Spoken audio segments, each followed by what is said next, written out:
This article will be studied during the week of July 4th to 10th. Christian families, keep ready. Theme text: Keep ready, because at an hour that you do not think likely the Son of Man is coming. Luke 12:40. Paragraphs 1 and 2. Question: Why should we take to heart Jesus' admonition to keep ready? When the Son of Man arrives in His glory and separates people one from another, how will you and your family fare? Matthew 25:31 and 32. Since this is to take place at an hour that we do not think likely, how vital that we take to heart Jesus' admonition to keep ready. The preceding article discussed how each member of the family can help the entire family to keep spiritually awake by taking his or her responsibilities seriously.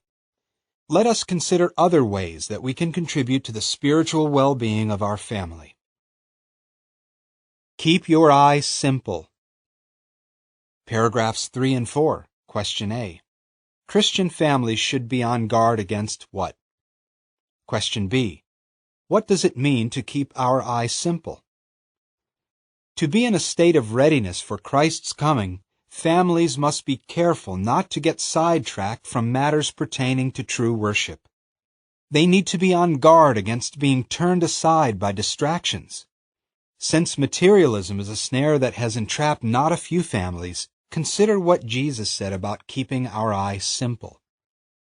Matthew 6:22 and 23 reads, "The lamp of the body is the eye.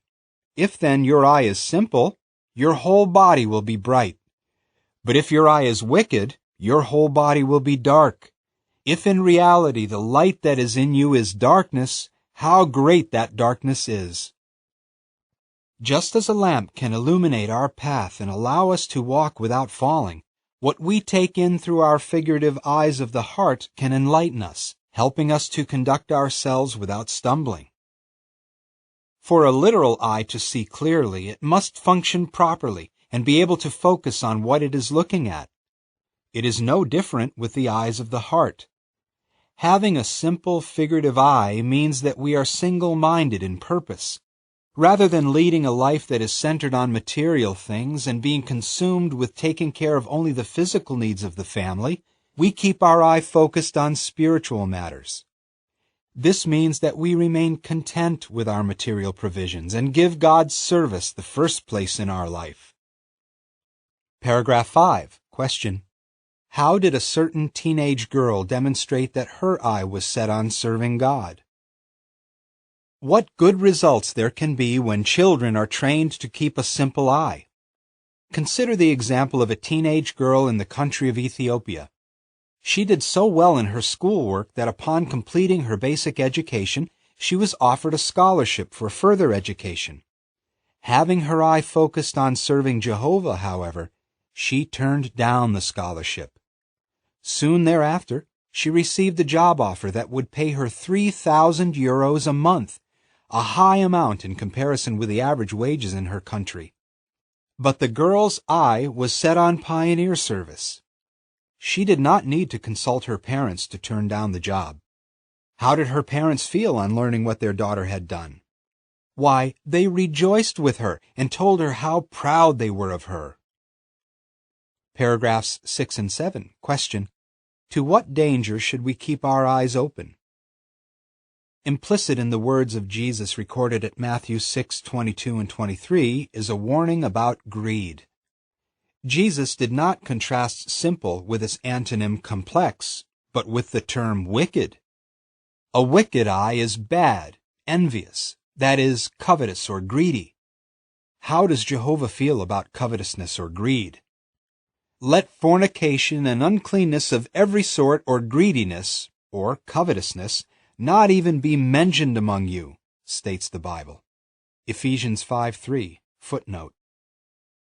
While greed may be easy to detect in others, it is not so easy to detect in ourselves.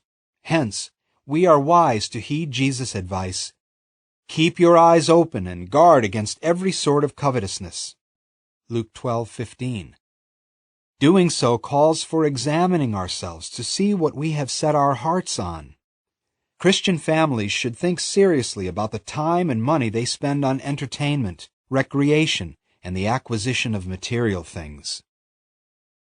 Paragraph 8. Question. When it comes to making purchases, how can we keep our eyes open? Making a purchase is more involved than simply deciding whether an item is affordable or not. Take into consideration factors such as these. Will I have the time to use the item regularly and care for its upkeep? How long will it take to learn to operate it properly? You young ones, do not believe all the world's advertising about consumer goods and thus make unreasonable demands for expensive brands of clothing or for other items. Exercise restraint. Also, think of how acquiring something will affect your family's preparedness for the coming of the Son of Man. Have faith in Jehovah's promise, "I will by no means leave you, nor by any means forsake you." Hebrews 13:5. Pursue spiritual goals. Paragraph 9. Question. What can the pursuit of spiritual goals do for a family? Another way for family members to strengthen their faith and contribute to the spiritual well-being of the entire family is for them to set spiritual goals and pursue them. Doing so can help families gauge how well they are progressing in their objective of pleasing Jehovah, and can enable them to evaluate the relative importance of any activity. Philippians 1:10 reads, "That you may make sure of the more important things, so that you may be flawless and not be stumbling others up to the day of Christ." Paragraphs 10 and 11. Question. As a family, what spiritual goals are you pursuing, and what goals would you like to set for the future? Even setting small, realistic goals that are within reach of nearly every family member can yield rich dividends. Take, for example, the goal of discussing the day's text every day. The comments given by family members can help the head of the household to discern the degree of their spirituality. The goal of regularly reading the Bible together as a family provides an excellent opportunity for children to improve their reading skills as well as their comprehension of the Bible's message. And should we not want to make it our goal to improve the quality of our prayers? Cultivating aspects of the fruitage of the Spirit to a greater degree can also be an excellent goal to pursue. Or what about looking for ways to show fellow feeling for people we meet in the ministry? Striving to do that as a family can help children learn to be compassionate, and they will be more likely to develop a desire to serve as regular pioneers or missionaries. Why not consider some goals that you and your family can pursue? Can your family set a goal of spending more time in